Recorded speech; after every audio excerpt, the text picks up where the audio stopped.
morning, students. Welcome to Math Lesson 104, April 24th, 2020. All right, as we look at our lesson today, we are rounding decimal numbers to the nearest whole number. So in our first part of our problem, we have $7.56.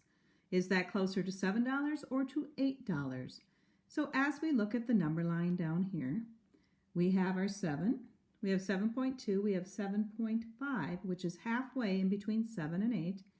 We have 7.8 here. All right, so a number written with digits after the decimal point is not a whole number. All right, so we need to round this to a whole number. 7.56 is more than halfway, so we will round that to an 8. All right, we're rounding it to an 8 when we find our nearest whole number. You can see that 8 right there. All right, on our example down below, we find that 7.6, we're going to round that to the nearest whole number. So 7.6 is larger than 7.5, which would be about halfway. And so we know that we round that to an 8 also. That will be an 8 also. All right. Let's go to the, I jumped too far, to the next page. All right, on the next page for example 2, we are looking at the product, which means that we multiply, right? Product means multiply, of 8.78 or 8 7/8 and 6.12 or 6 12. So product means that I need to multiply. First thing I'm going to do though is change these, since it says estimate, to decimals. So 8.78, 78 is definitely over half. I'm going to make that a 9.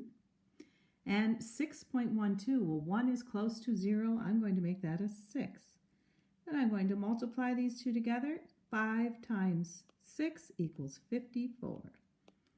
As you can see, our number down there is 54. The next problem, for example 3, we're looking at Vera has a flower and vegetable garden in her backyard. This rectangle represents the dimensions of the garden. So what is a reasonable estimate of the area? So we have 12 and 2/10 and 7 and 8/10. Well, the 2 is closer to 0, less than 5, right? So I'm going to make this 12.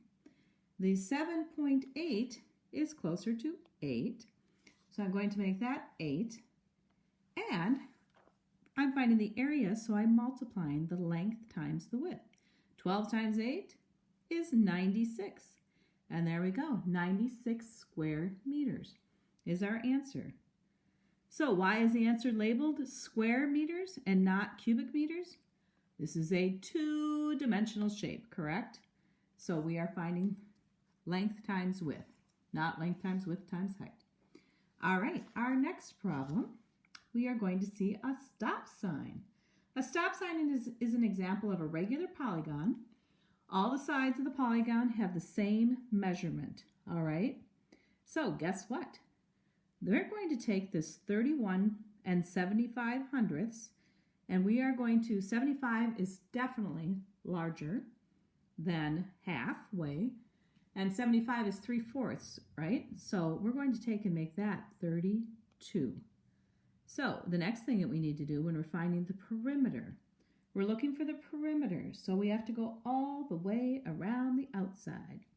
All right, so we're going to take, we have 8 sides on our stop sign, so I'm going to take 32 times 8, and I get 256 centimeters.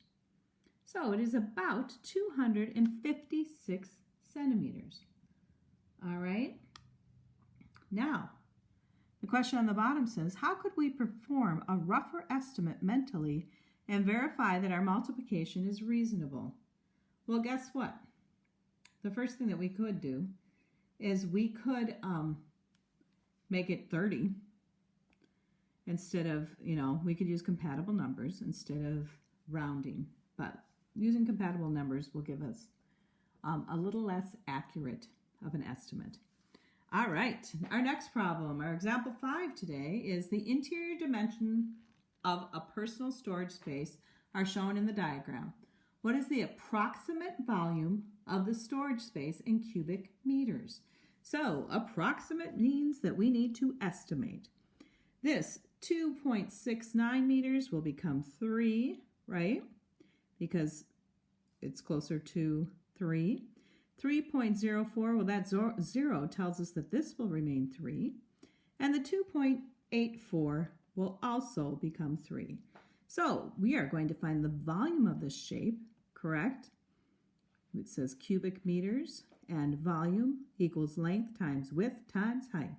So I multiply 3 times 3 and I get 9, times 3 and I get 27 cubic meters is the volume of the storage space. So why is this answer labeled cubic meters and not square meters? Because it's volume. There are three-dimensional shape. All right, next we are on to our lesson practice. Lesson practice, I am going to bring in my piece of paper. Oh, that's an old piece of paper. I'm going to bring in my new piece of paper with new problems on it. All right, so I need to, the directions say round each money amount to the nearest dollar. All right, well that 2 tells me with the 6 that I need to leave that the same, right? So that becomes $6.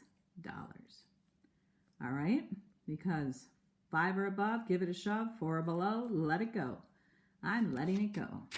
All right, B, I have $15.06. So that 0 tells me definitely to let it go. So I round that to the nearest whole number, and I have $15. I have $118.59. That 5 tells me 5 or above, give it a shove. That means that this 8 needs to go up. So that will become $119. Correct? All right, next problem. I have $12.89. That 8 tells me that that 2 needs to become a 3. And it goes $13 plus $6.95. Well, that 9 tells me that I definitely need to make this into $7, right? 5 or above, give it a shove to the next number. So I have $13 plus $17, which I needed to find the sum. I'm not sure why I'm writing an 8. I needed to find the sum of these two numbers. 13 plus 7 equals $20. All right, let's go on to E. E, I'm looking at my 4 and 75 hundredths. That 7 tells me the 4 needs to become a 5. I'm looking at 12 and 3/10. That 12 tells me that, or the 3 tells me the 12 can stay the same.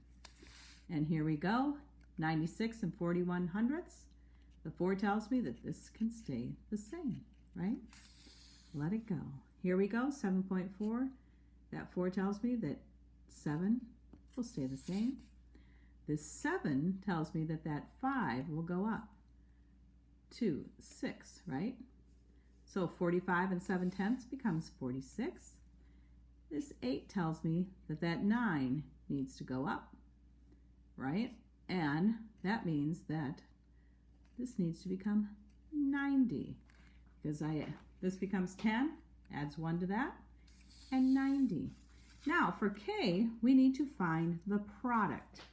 Product means multiplication, correct?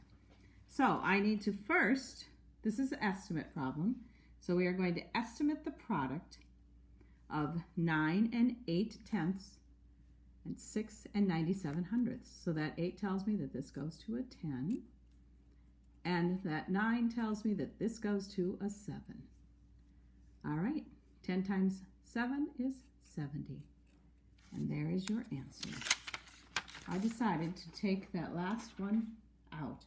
All right, so for your estimation today, I do not have a mystery word today, but as I generally like to do on Fridays, I am going to take out a couple of your problems today. So if you are listening all the way to the end, you do not have to do 28, 29, and 30. So just do 1 through 27 today. All right, not 28, 29, or 30. Bye-bye. Have a great day.